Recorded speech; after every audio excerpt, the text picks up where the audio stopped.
الحمد لله رب العالمين وصلى الله على سيدنا ونبينا أبي القاسم المصطفى محمد. اللهم صل على محمد وآل محمد وآله الطيبين الطاهرين لا سيما بقية الله في الأرضين أجل الله تعالى فرجه الشريف.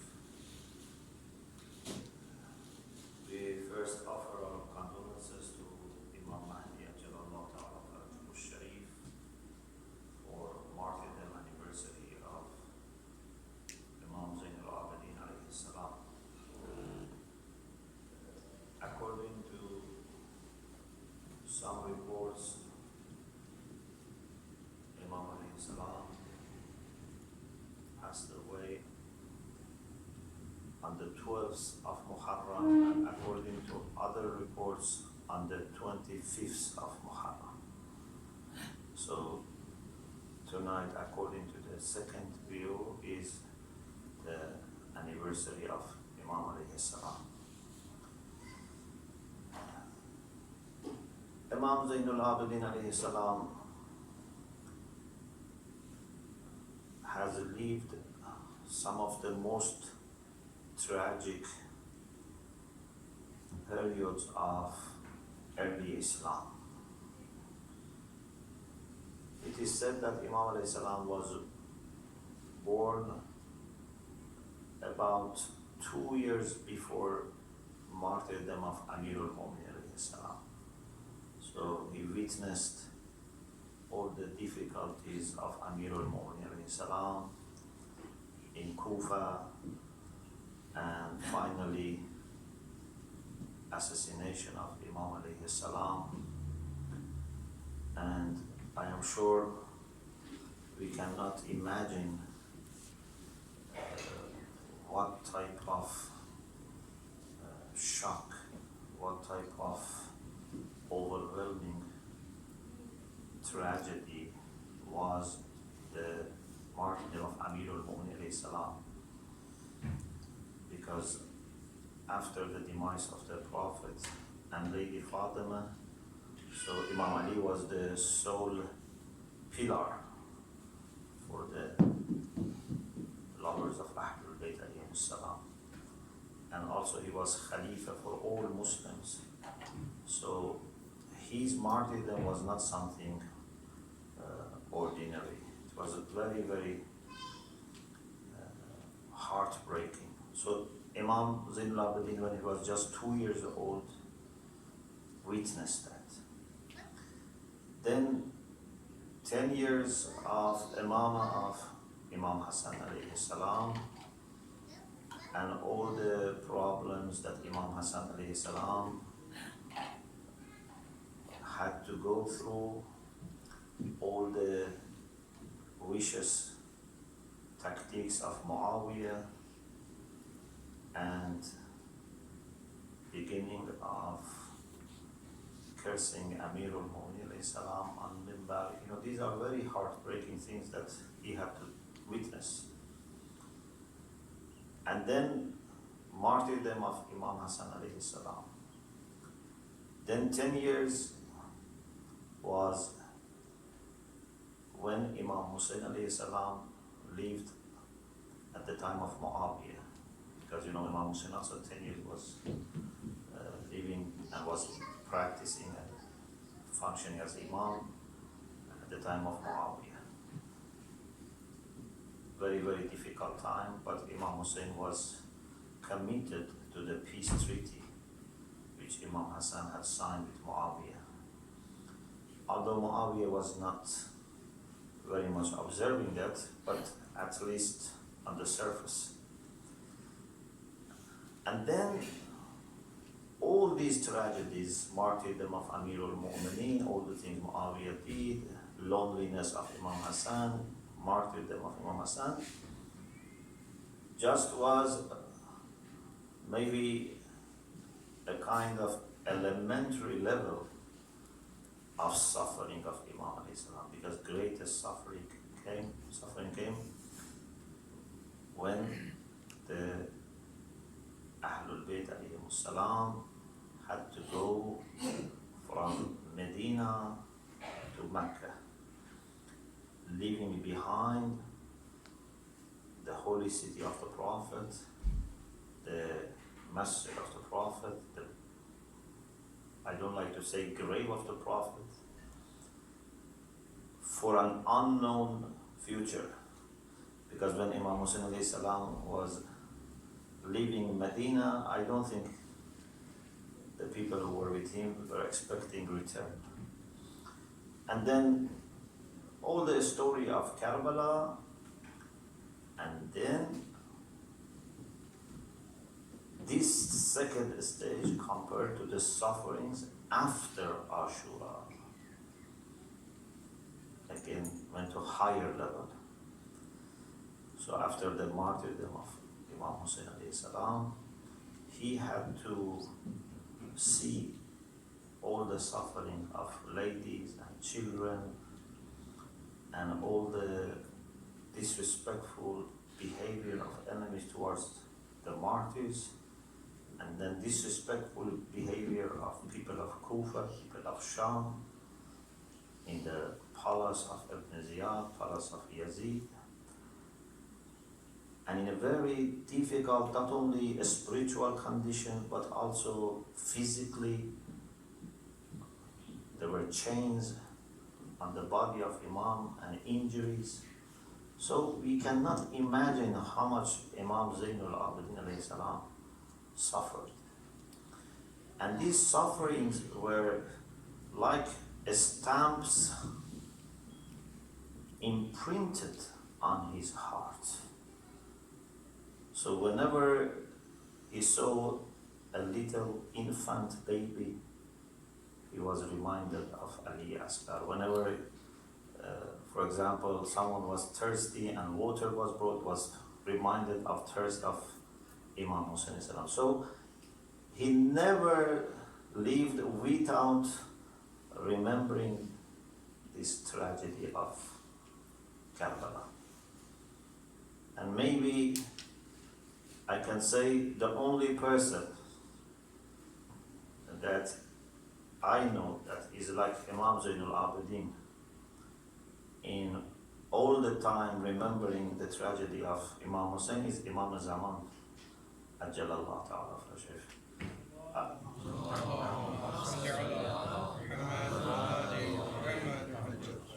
The way we find in Ziyarat al-Nahiyya Muqaddasah shows that Imam Zaman is very much like Imam Zainul Abidin alayhi salam, to the extent that he says, I am going to shed instead of tears, bloods. لَأَبْكِيَنَّ عَلَيْكَ بَدَلَ الدُّمُوعِ دَمًا. Imam Zaman is always mindful of the tragedy of Karbala.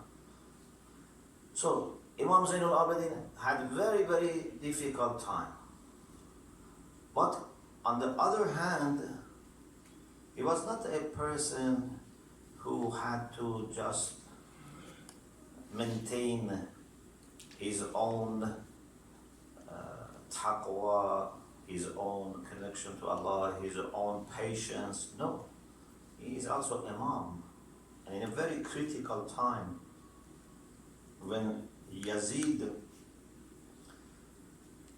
with arrogance, Yazid was so arrogant that in 3 years that he ruled, he did 3 very great acts of mischief. Killing of Imam Hussein alayhi salam was one of them. Attacking Mecca was another. Attacking Medina, and according to some historical reports which we cannot understand, we cannot, really find out how someone can do this, he gave permission to his soldiers to do in Medina whatever they liked. So 3 years killing Imam, attacking and burning Kaaba, attacking and looting Medina. This is what Yazid did.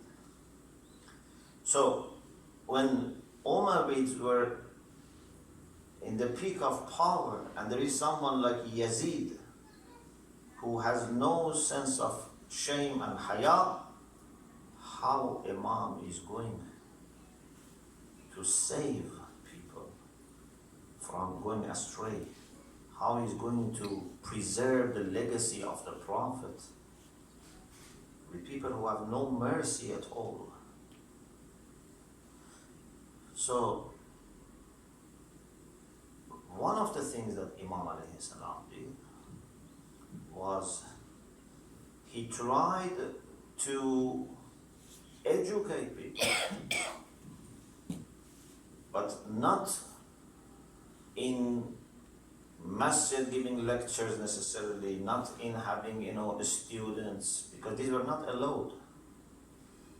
He tried to educate mind and heart of people through his own deep connection with Allah subhanahu wa ta'ala, and letting other people witness what he was saying to Allah subhanahu wa ta'ala. So he was welcoming his du'as. Of course, not all his du'as. There are many things between him and Allah that no one knows. But part of his du'as were said in the way that people could hear and record and register and learn. And because it was between him and Allah, they could not accuse him, you are misguiding people, you are trying to mobilize people against Bani Umayyah. So he mentioned some of the most fundamental teachings of Islam, especially when it comes to social life, through his du'as. And if you reflect on the du'as of Imam Zainul Abidin, you can find everything that you need for a just, balanced, prosperous social life. And Sahifa Sajjadiyya is not the only collection of du'as of Imam Zainul Abidin. This is some of the du'as of Imam. There are some 50 du'as collected in Sahifa Sajjadiyya, but this is only one collection. We have some other collections of du'as of Imam Zainul Abidin salam. Some people have put them together, Sahifa Thaniya, Thalithah. We have Munajat Khamsata Ashar, which is not part of Sahifa, although sometimes they print it together. It's in addition to Sahifa. Du'ai Makarim al-Akhlaq, Du'ai Abu Hamd, these are all from Imam Zainul Abidin. And you can find everything that you need in these du'as. Without exaggeration, I believe that if we had only these du'as of Imam Zainul Abidin, we could be proud forever for such a legacy, such heritage that we have.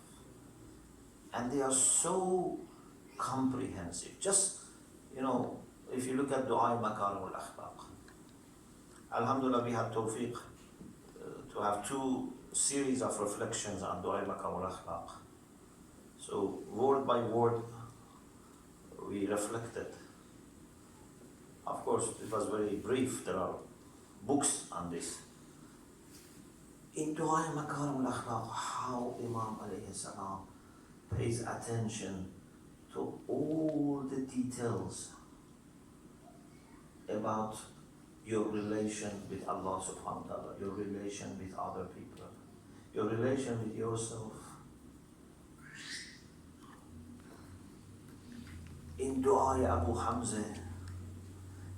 And what is interesting also is that these du'as were not like books that someone takes years to write. These du'as were coming as a natural flow of love, but love combined with ma'rifah.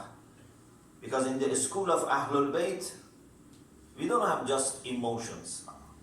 I am very sad that sometimes we see we spend hours, but we don't add to our ma'rifah. We don't learn anything new, or we don't remind ourselves of anything important. If emotions are driven by ma'rifah, this is love. And love transforms. But emotions, no. Emotions may not transform. You can be very happy or very sad for years and no improvement happens. But if this is coming from ma'rifah and is in the form of love, it's impossible that even after a week you will be the same person. Every Muharram you go to a higher level. It's because love transforms. So Imam alayhi salam, through his ma'rifah and love for Allah subhanahu wa ta'ala, taught us naturally, in a very organic way, these things. And when you read, you are really wondering, how can someone be like this? I'm sure it's all inspirations from Allah subhanahu wa ta'ala. Because Allah subhanahu wa ta'ala prepares the heart of his servant and also puts in his mind what to ask for. It cannot be a person himself. Allah is talking through that person. Sometimes some people make very beautiful poem. These are inspirations. It's not just one person, thinking. Therefore, the same poet, sometimes for days, cannot write anything, cannot compose anything. Then all of a sudden, it starts coming. Some of the poems, they say, it started coming, and then they quickly try to write down. So these inspirations were coming to Imam Zainul Abidin alayhi salam, and he was generous in the sense of sharing them with people. And no one could stop him from praying. No one could say, why you are praying? But through these prayers, he educated people. He reminded them of the fact that Islam is not just some rituals. If Islam was just some rituals, Muawiyah was doing all these rituals. Islam has to produce softness of the heart, kindness of the heart, honesty, fairness, truthfulness, trustworthiness. This is what Imam Zainul did. So in a sense, he was questioning legitimacy of Bani Umayyah, but through pumping this type of spirituality. I would like to share with you two hadiths from Imam Zainul Abidin alayhi salam to see how Imam alayhi salam teaches us that a real Islam, a real Iman must have certain fruits. Islam is a tree, is a plant that must have fruits, flowers. You cannot have just wood. There must be some fruits, some smell. Even people from outside Islam should smell the beautiful fragrance of Muslims by observing their akhlaq, their behavior. So I selected two hadiths. One is what Allama Majlisi mentions in Biharul Anwar, volume 75. ثلاث من كن فيه من المؤمنين كان في كنف الله.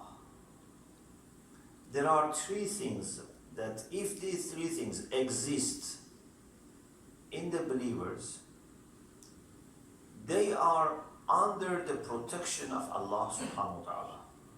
وَأَظَلَّهُ اللَّهُ يَوْمَ الْقِيَامَةِ فِي ظِلِّ عَرْشِهِ.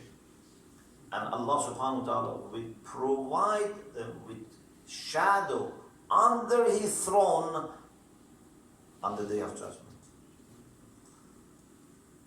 That is the day that there is no shadow except from Allah. La dhilla illa dhilluh.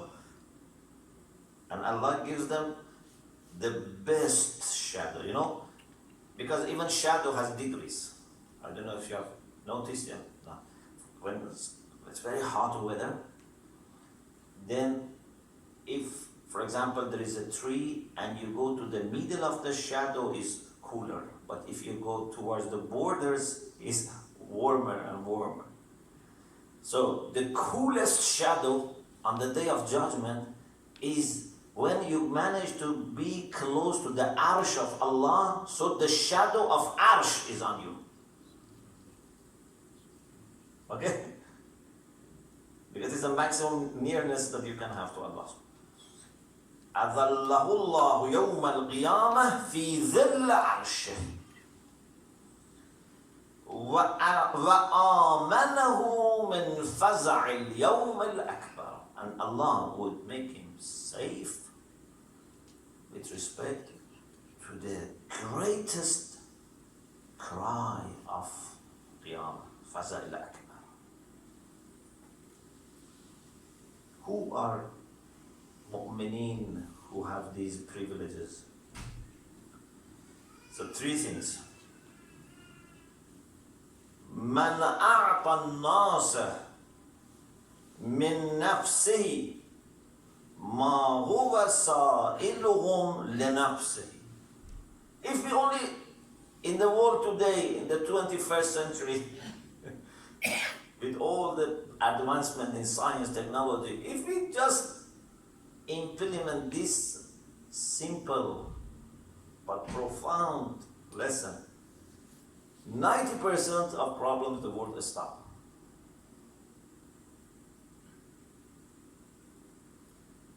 The one who gives to people from himself what he wants from them for himself. So how do I like to be treated? I treat people the same way. Do you want to be respected? So respect. Do you want people to observe your rights? Observe their rights. Anything that you want for yourself, offer to people. If we just observe this, I'm not saying 100% of problems, because some problems are not in our hand. For example, there's sometimes shortage of rain. But 90% of the problems, injustice, war, terror, tyrant governments, all disappear if we just implement this one. Number two, وَرَجُلٌ لَمْ يُقَدِّمْ يَدًا وَرِجْلًا حَتَّى يَعْلَمَهُ أَنَّهُ فِي طَاعَةِ اللَّهِ قَدَّمَهَا أَوْ فِي مَعْصِيَتِهِ. Mu'min is always alert. Mu'min has to be always alert. You know, when you are driving, even for a minute, you cannot be, even for a few seconds, you cannot be, heedless. You have to be all the time alert. Life is not as even easy as driving. Life needs more alertness. Because in driving, you focus on one thing and one direction. But in life, you have to be alert 360 degrees and 3 dimensions. So it's very, very much in need of being alert. So one sign of mu'min being alert is this. Would not do anything, would not move any step, or would not move his hand, which means would not do anything unless he thinks, is it pleasing Allah or displeasing Allah? This is ma'asiyah or ta'ah. If this food halal or haram, is this meeting halal or haram, this relation halal or haram, this business halal or haram, this money halal or haram, this conversation, listening to this, is it halal? Mu'min always has this concern. If someone in dunya has this concern on the day of judgment becomes shadow under Arsh of Allah. Because this saves you in dunya, and this would be embodied in akhirah as shadow, as cover, as protection.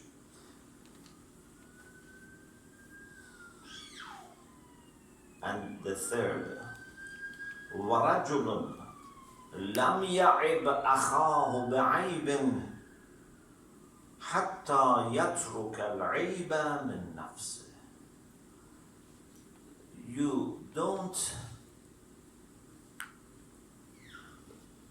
blame your brother for any fault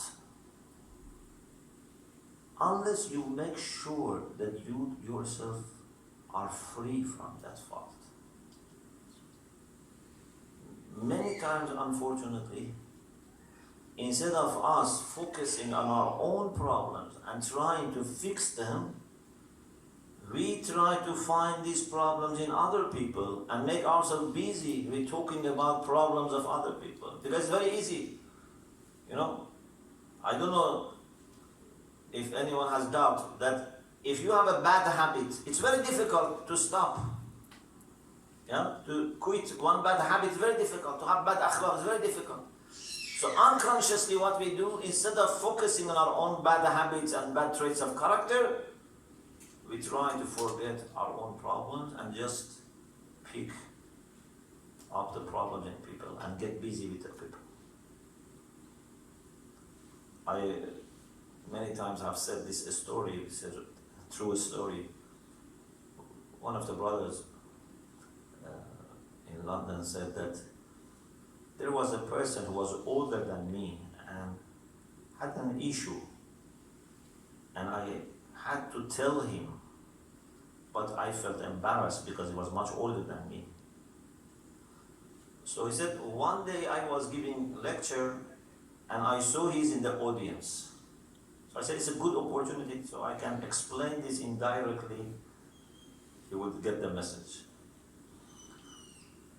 He said, after I finished, he came to me and thanked me.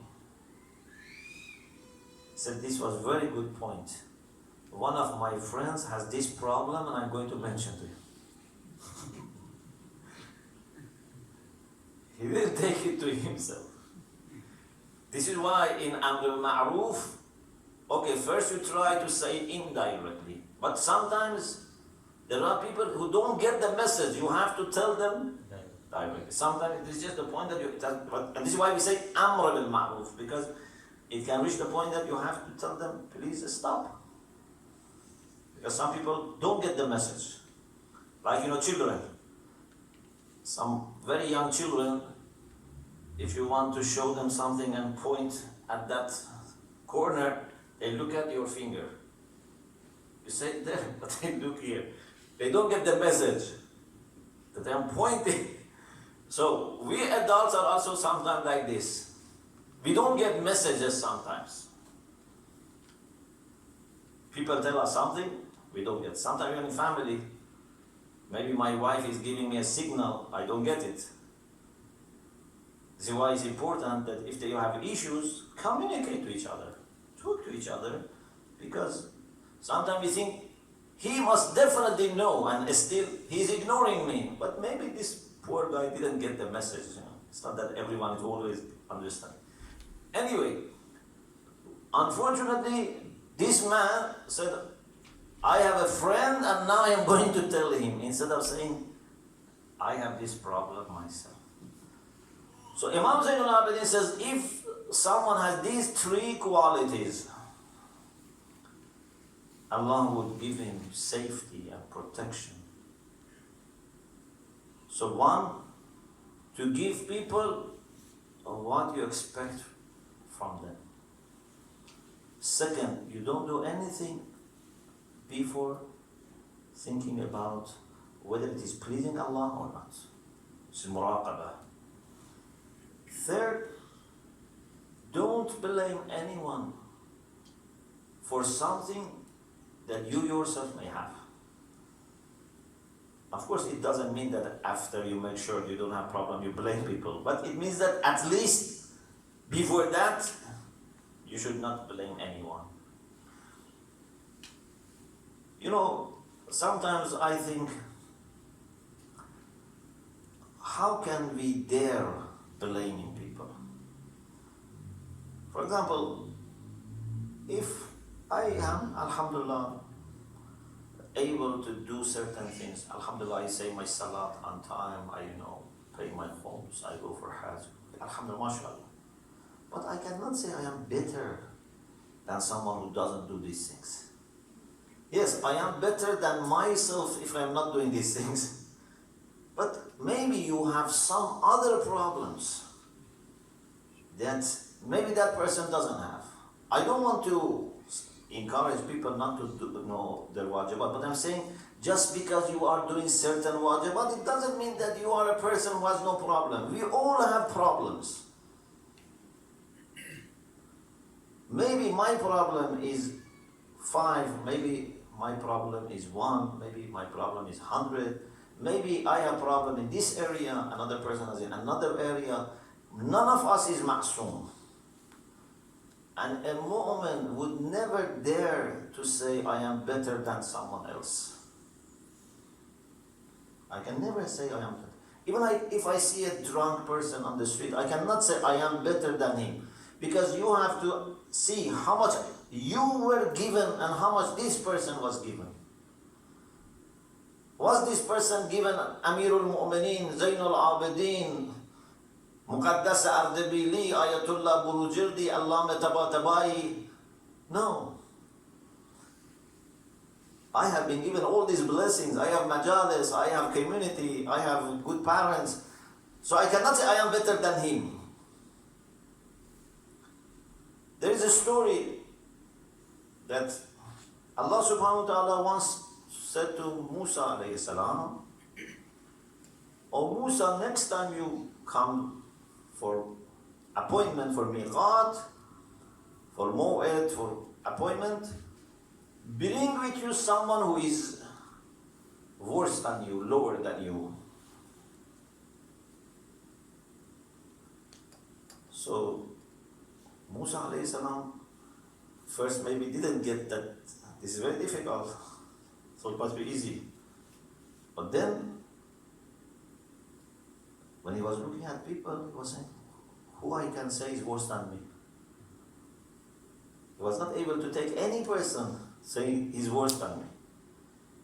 Then he saw an ill dog.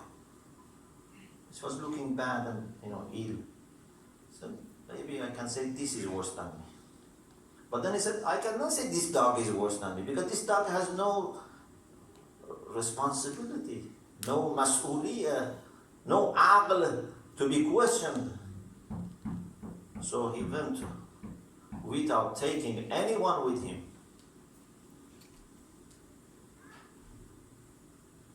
He didn't take anyone with him. So it is said that when he went, Allah said, what happened? He said, I didn't find anyone who is worse than me. And Allah told him, if you had brought that dog, you would have lost your position.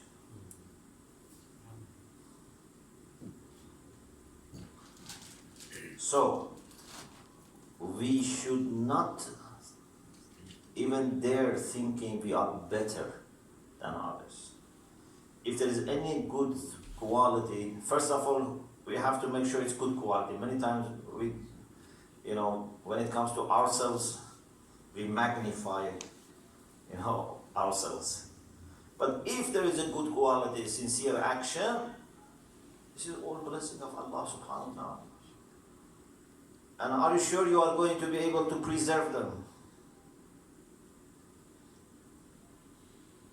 And maybe that person that you think is lower than you has very good qualities that you don't know. Or maybe in future he's going to become a very good person. Maybe he has not been given the chances that you were given. You can never say any person is worse than me. So how can you blame them? You cannot blame. You know, someone said something very nice. You know, sometimes you see, for example, father, mother, because they love their children and they know them, sometimes maybe they want to discipline a child. Yeah? Sometimes your son, your daughter, you want to discipline him. You want to give him a lesson. Maybe you say something with a loud voice, whatever. Maybe. But the other child should not take advantage and start what you were doing. Start doing this to his brother or sister. Yeah. For example, I have two sons. Maybe one of them, I am angry with him. He did something wrong. I want to discipline him. I want to question him. But then it doesn't mean that the other brother has the right to do this. Or there are students once. For example, teacher wants to say, you made mistake. The right answer was this. Or you didn't do your homework. But other classmates cannot do this. So Allah has all the rights to question us, to blame us. But we don't have the right to blame each other, to question each other. Yes, we can politely and kindly share our concern with each other. And if there is something obviously wrong, out of love, we tell them. Not that we say, no, you are a very bad person. No, you don't have this right. So, imagine if we observe these three things. It's not that only in Akhirah we will have great condition. Even in Dunya we will have heaven. If people in a community, in a society, sometimes we think we cannot change the whole city, the whole country, the whole world. Okay, what about our own community? If we come to Masjid, if we come to Husseiniya, to Imam Barak, if we have this atmosphere among us, then this becomes a heaven. And when we come here, everyone just expects from people what he gives them. Everything that we do, we think, is it pleasing to Allah or not? And we never blame others. We focus on our own problems. So it becomes heaven. So, let me read the second hadith quickly. The second hadith I have selected for you is a reply from Imam Zain al-Abidin to a question. Someone asked Imam Zain al-Abidin salam, أخبرني بجميع شرائع الدين. Very difficult question. He said, "Oh Imam, please inform me about all practical instructions of Iman, of faith, of religion. جميع شرائع الدين." So now, Imam could start giving lecture of 10 hours, 20 hours, or at least 1 hour reviewing all the major instructions of Islam. Or Imam could say something that if they are observed, they bring all other things automatically. Because of his wisdom and ma'rifah, he put his finger on something that can bring everything else. And also this shows that if we lack these, we don't have anything. Because if we had them, everything else comes. Okay? قوة قول الحق, telling the truth. This is, of course, if I want to simplify, this is 1/3 of Islam. I'm simplifying because you cannot say by percentage. You can say it's one side of the Islam, but I'm just trying to simplify. 1/3 قول الحق, to tell the truth.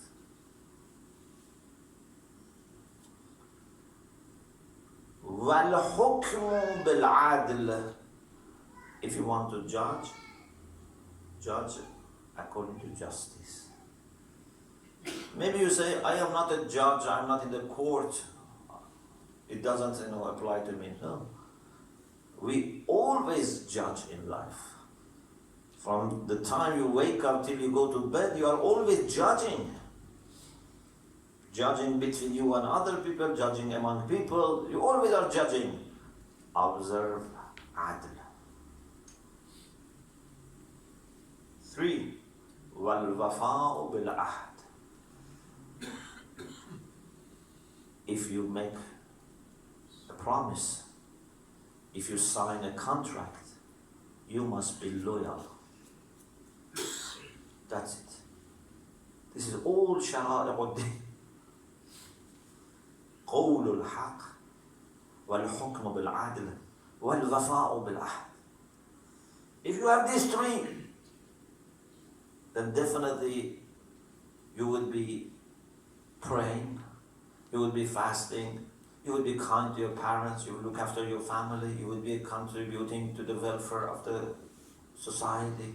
You will do everything, all the good comes. But if you don't have these 3, everything is just a shell, but empty shell. Islam should lead to this pearl, this, we say, morwari, this door. Otherwise it will be just a shell. You see, this is the way Imam Zainul Abidin alayhi salam, in that difficult period, preserved true Islam, which is changing life, which is transforming people. And we have to be very grateful to Allah subhanahu wa ta'ala that we have this heritage from Imam Zainul Abidin to reflect and to, inshallah, practice. I say a summary in Farsi, very short, if you don't mind. Bismillah ar-Rahman ar-Rahim. درباره شهادت امام زین العابدین علیه السلام میدونید یک قول 12 محرم هست، یک قول 25 محرم هست در سال 95 هجری. امام حسین علیه السلام سال 61 شهید شدن، امام زین العابدین در سال 95. در طول زندگی امام زین العابدین همیشه مصیبت و سختی و رنج وجود داشت. حدود 2 سال قبل از شهادت امیرالمؤمنین امام زین العابدین به دنیا آمدن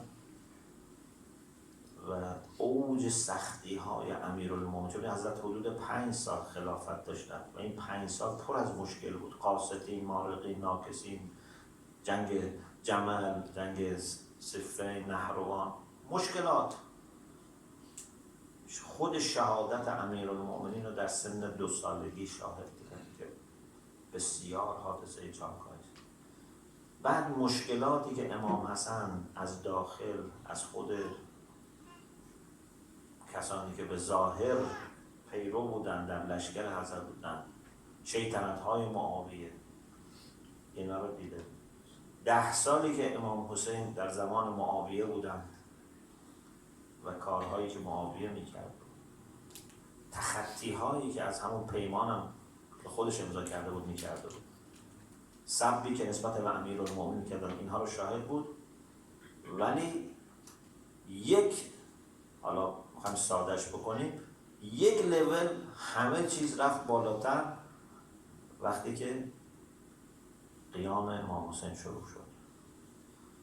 اوج دیگه مظلومی و مظلومیت و تنهایی بیشتر شد، چون طرف مقابلم در بی‌حیایی در اوج بود. حالا باز معاویه یک ظاهری رو رعایت می‌کرد و اوجش در روز عاشورا. ولی این مرحله هم باز بعد از شهادت امام حسین علیه السلام یه لول رفت بالاتر به نظر من. یعنی مصیبت‌های امام سجاد تازه بعد از شهادت امام حسین باز بیشتر شد. دیدن آنچه که دشمن با شهدا میکنه، با خانواده میکنه، در مسیر، در کوفه، در قصر ابن زیاد، در قصر یزید، در شام. از خود حضرت پرسیدن کجا برای شما سخت‌تر بود؟ فرمودن از شام.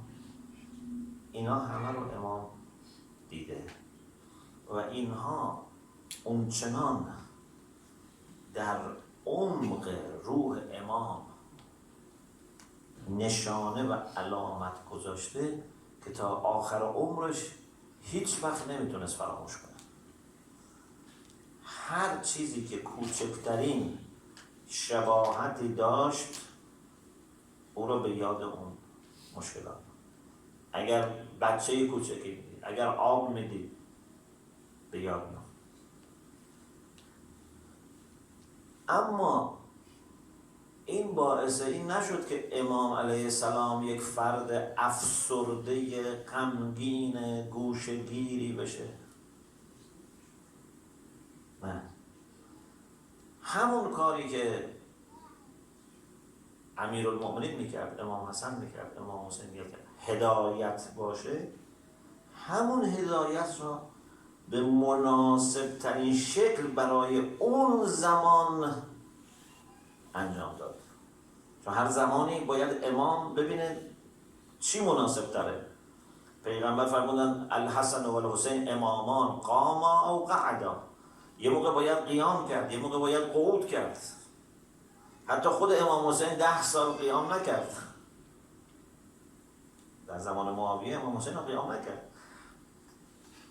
امام زین العابدین علیه السلام نقش امامت را به بهترین وجه برای اون ظرف زمانی انجام داد. زیر سوال بردن اسلام وارونه و طرح اسلام واقعی از طریق تزریق معنویت و معرفت با هم دیگه در مکتب دعا. یعنی اسلام حقیقی را با دعا معرفی کرد. منتها نه فقط دعا کنه، تو زندگیش هم پیاده کرد. برخوردهای بزرگوارانه که امام داشته، کمک‌هایی که کرده، حتی در حمله به مدینه حتی امام به دشمن خودش پناه داد، به خانواده‌شون پناه داد. این دعاها که تازه بخشی از اونها رو ما به دست ما رسیده و از اونایی هم که به دست ما رسیده بخشش تو صحیفه سجادی است، خودش یک دنیای بزرگی است از معارف. یعنی شما درسای اعتقادی بخواید، درسای اخلاقی بخواید، مباحث نمیدونم هر چی بخواید، ضمانت اجتماعی و تامین اجتماعی و نمیدونم اقتصاد و هر چی بخواید، روابط بین انسان ها بخواید، مباحث حقوقی بخواید، رساله حقوق امام سجاد خودش از قدیمی ترین سندهای حقوقی است. حالا 2 تا از حدیث های حضرت رو عرض کردم. یک حدیث این است که فرمود اگر مؤمنی درش 3 چیز باشه، در روز قیامت خداوند او را در کنف حمایت خودش قرار میده و در سایه عرشش قرار میده و از اون فزع و بیتابی بزرگ حفظش میکنه. اون 3 چیز اینه: یکی این که از مردم چیزی را نخواهد الا اینکه خودش هم به مردم همون رو میده. هر توقعی که داره خودش اول رعایت کنه. آقا من میرم یک جایی میخوام مثلا اونجا تمیز باشه، خب خودم هم اونجا رو تمیز نگه دارم. میخوام مردم به من احترام بزنن، خب خودم هم احترام بزنم. هر چیزی رو که انتظار داری خودت اول اون رو نسبت به دیگران عطا کن. دو، هر کاری که میخوای بکنی، هر قدمی که میخوای برداری، هر حرفی که میخوای بزنی، ببینیم آیا این طاعت است یا معصیت. نه اینکه یه کاری انجام بدیم بعدا به فکر بیفتیم که این درست بوده درست نبود. و سوم این که ما باید در عیبهای خودمون عمیق بشیم، نه در عیوب مردم. و تا موقعی که خودمون یک عیبی داریم هیچ وقت به عیب جوی دیگران نپردازیم. اول به خودمون برسیم. اگر کسی این سه چیز را رعایت بکنه همین دنیا بهشت میشه. اگه ما نمیتونیم کل دنیا رو عوض کنیم، خانواده‌مون و کامیونیتی خودمون رو که میتونیم درست کنیم. شما لازم نیست همه رو عوض کنید. شما همین جمع خودمون رو اگه عوض کنیم اینجا میشه گلستان. همین هم یواش یواش سرایت میکنه. روایت دومی که عرض کردم این بود که یک نفر سوال کرد از حضرت لطفاً تمام شرایع دین، یعنی تمام اون واجبات و نواهی و اوامر دین رو، احکام دین رو، همه رو به من تعلیم بدید. حضرت در 3 کلمه تمام اینا رو خلاصه کردن که حالا باید بدم ببینید این 3 کلمه رو داریم یا نداریم. نیومدن یک لیست طولانی بدن. 3 چیز. خدا این 3 چیز رو داری یا نداری؟ 1. قول الحق، راستگو باش، حق بگو. البته حق فقط راستگویی نیست، گاهی اوقات ظرافت هایی هم داره، چون بعضی هستن فکر میکنه همین که فقط راست هم بگه، نه، باید مناسب چیزی. مثلا فرض کنید کسی بچه‌ش الان تصادف کرده مرده، شما برید بهش مادره بگی بچه‌ت مرده که خب میگی راست گفتم. راست گفتی ولی حق نگفتی. حق راست بودن یه قسمتشه، چجوری گفتنش خیلی مهمه. الان مثلا همین بحثایی که ما با برادران اهل سنتمون داریم، بعضی چیزها ممکنه حق هم باشه ولی لازم نیست الان بگه، چون الان حق یه چیز دیگه اقتضا داره. گاهی بعضی رو باید سکوت کرد، بعضی رو نباید گفت. یا مثلا طرف میگه عیبش توش هست، من جلو خودش هم میگم پس غیبت نیست. نه، غیبت اصلا اینه که باشه توش و جلو خودش هم بگی دلیلش نمیشه که پشت سرش بگی باز غیبت. پس حق رو باید گفت و خودش موازینی داره. 2. حکم به عدل بکنه. لازم شما قاضی باشی. همین صبح تا شب ما داریم حکم میکنیم بین بچه هاتون، بین محصلاتون، بین کارمنداتون، نمیدونم بین خودتون و دیگران، همش ما داریم حکم میکنیم به عدل باشه. و 3. وفای به عهد. مؤمن نباید به هیچ وقت به وعده های خودش، به عهد خودش، به پیمان خودش، به قراردادهای خودش، خدایی نکرده، بی‌وفایی بکنه. حتی به بچه. اگه به بچه‌تون هم قول میدید باید وفا کنید. احب الصبیان وارحموهم و اذا وعدتموهم ففوا لهم. بچه هاتون رو دوست داشته باشید و محبت کنید و اگر وعده‌ای دادید وفا کنید. نگید بچه هست. شما وقتی وعده میدی دیگه این در دفتر الهی ثبت میشه، خدا دنبالش میاد. حالا این ممکنه مثلا خدا فراموش کنه، یه بچه چیکار میتونه کنه تا به جنگ با شما، ولی دیگه در دفتر الهی ثبت میشه، خدا از شما طلب میکنه شما این وفا کردی یا نکردی. اگه ما این 3 چیز رو رعایت کنیم، راست بگیم، عادلانه رفتار حکم بکنیم و وفای به عهد کنیم، همون مشکلات رو حل می‌کنه. بله حالا ممکنه مشکل مثلا کم آبی حل نشه، گرچه همونا رو قرآن میگه که اگر شما ایمان و تقوا داشته باشید برکات رو خداوند میفرسته. لو ان اهل القرى آمنوا واتقوا لفتحنا علیهم برکات من السماء والارض. اونا رو میفرسته. ولی حداقل تمام مشکلات سیاسی اجتماعی که ما داریم حل میشه. این امامه.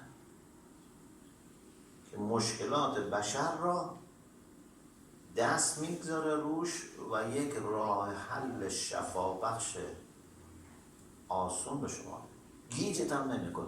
بعضی انقدر یه حرف میزنن آدمو گیج میکنن، آخرش هم نمیفهمیم مشکل چی بود. با مشکل رفتیم الان با سردرد برمیگردیم. امام مشکلات رو همه رو میبینه و خیلی ساده شسته رفته آها اینه دیگه، نمیخوای انجام بدی دیگه مشکل خودت، دیگه نمیتونی بگی من نفهمیدم. یعنی بچه 4-5 ساله هم اینا رو میفهمه، استاد دانشگاه هم باشه میفهمه. مشکل ما بیرون از اینا نیست. من خیلی وقتا میگم که روز قیامت ما از این حسرت میخوریم که میبینیم مشکلات ما چیزهایی بوده که بچه هم که بودیم میدونستیم. باور کنید 99% مشکلات ما چیزهایی است که یه بچه هم میدونه. آقا به هم بدی نکنیم، دروغ نگیم، امانت رعایت کنیم، اینا رو بچه هم میدونه. اکثر مشکلات ما همینجاست، منتها بعد پیچیده میشه ها، ولی از همین جاها شروع میشه. بعد شما میرید توی یک کیسی که وکیل باید مثلا 1 ماه روش کار بکنه، ولی اولش از همینجا شروع شده. یا حریص بودی، قانع نبودی، ظلم کردی، به حقت نبودی، دروغ گفتی، رشوه گرفتی، از همین جاها شروع میشه مشکل. همین هم چیزایی که همه بلدیم.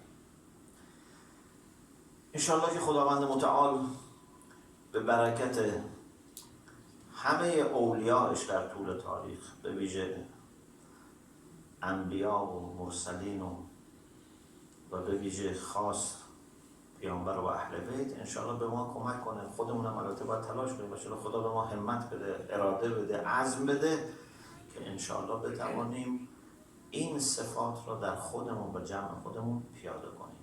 من یک چند بیتی هم براتون بخونم که یک توسلی هم انشاءالله داشته باشیم.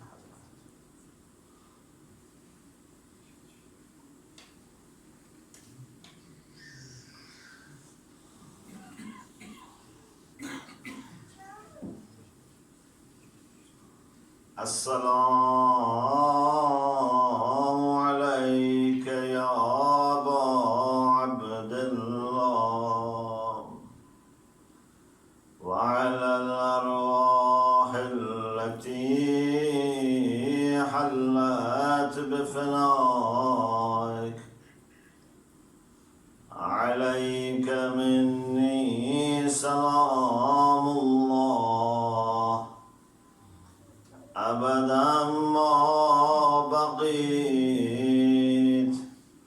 وبقي الليل والنهار، ولا جعله الله آخر العهد مني لزيارتكم. السلام على الحسين وعلى علي بن الحسين وعلى أولاد الحسين وعلى أصحاب الحسين. من از دیار غم و روزگار بارانم،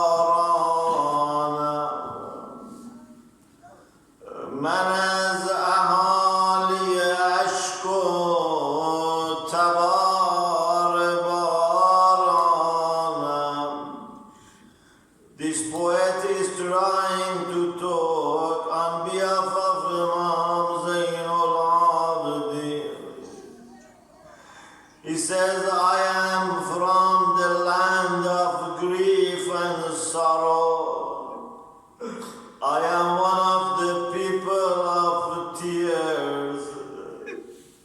کسی نمانده برایم غریب میمیرم، کسی نمانده بگویم چقدر دلگیرم. There is no one left for me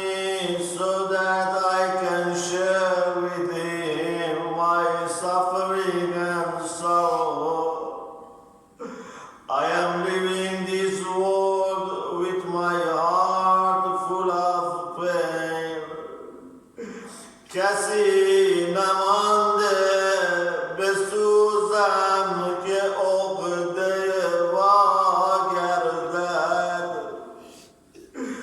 کسی نمانده ز قلبم غمی جدا گردد There is no one left for me. There is no Ali Akbar. There is no Hazrat Abbas. There is no one that I can go to them and talk to them.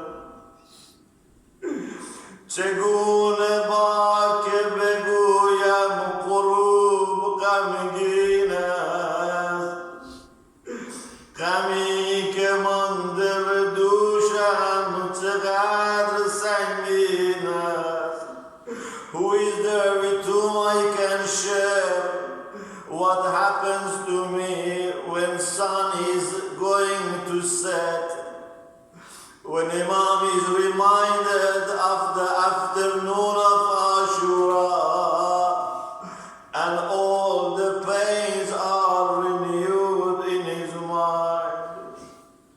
من اشک بی کسی خیمگاه را دیدم میان خیمه ولی قتلگاه را I was in the tents and was witnessing the loneliness of women and children. And I was witnessing their cries when Abdullah was in the battle. I was in my tent, but I was seeing the scene of Imam being killed in Qatl-e-Gah. که ذوالجناح پر از خون ولی سواری نیست به جای جای تو غیر زخم کاری نیست I remember well when Zuljanah came back but he was alone and you were not riding on him I remember how your body was injured. Haramiyan hame bergird peykerash budan. Tamam neyze bedushan peyserash budan. I remember how they surrounded the body of my father and how they had competition to take his head. چگونه با که بگویم غروب را دیدم به روی نیزه سری از بدن جدا دیدم To whom I can explain what did it mean to me when I saw the head of my father on a spear. صدای هلهله ها تا به گوش ما آمد. صدای هرمله از پشت خیمه آمد. When we were suffering and crying, we were hearing the laughing and joking of the enemy.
سمت نیزه بابا نگاه دختر را.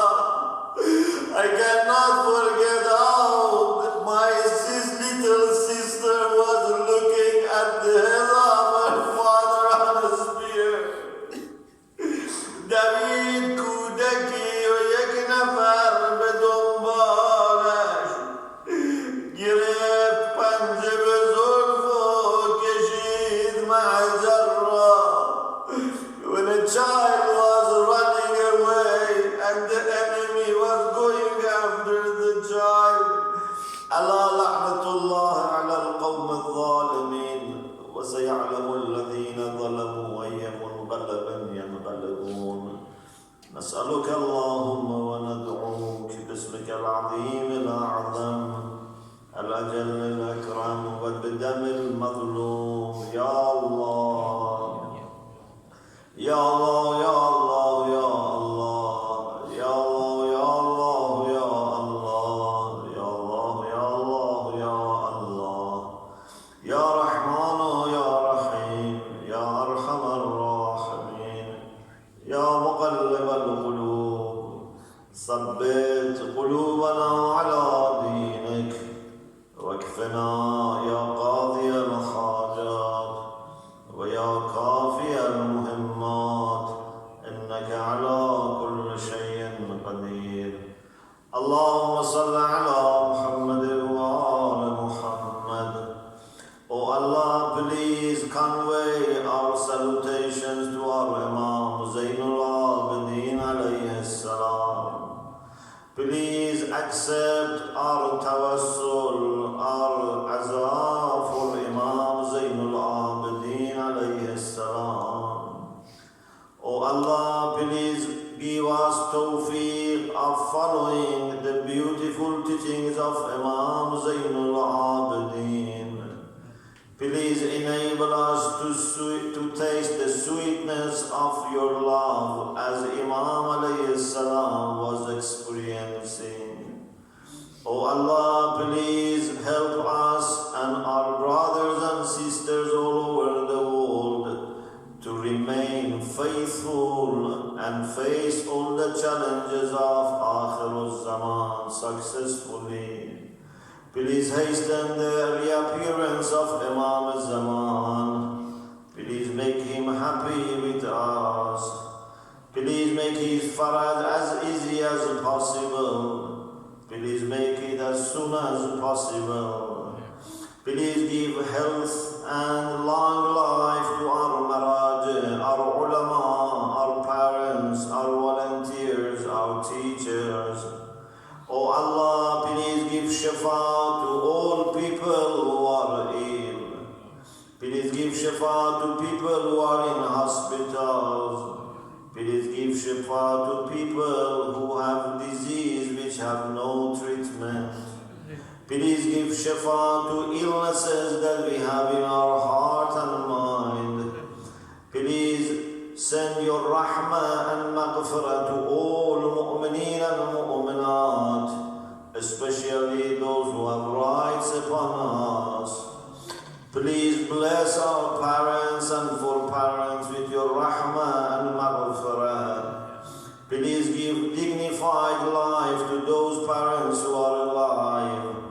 Please enable us to keep them always happy and pleased. Please keep us and our children generation by generation on the right path. Oh Allah, please bless our community here and everywhere. وآخر دعوانا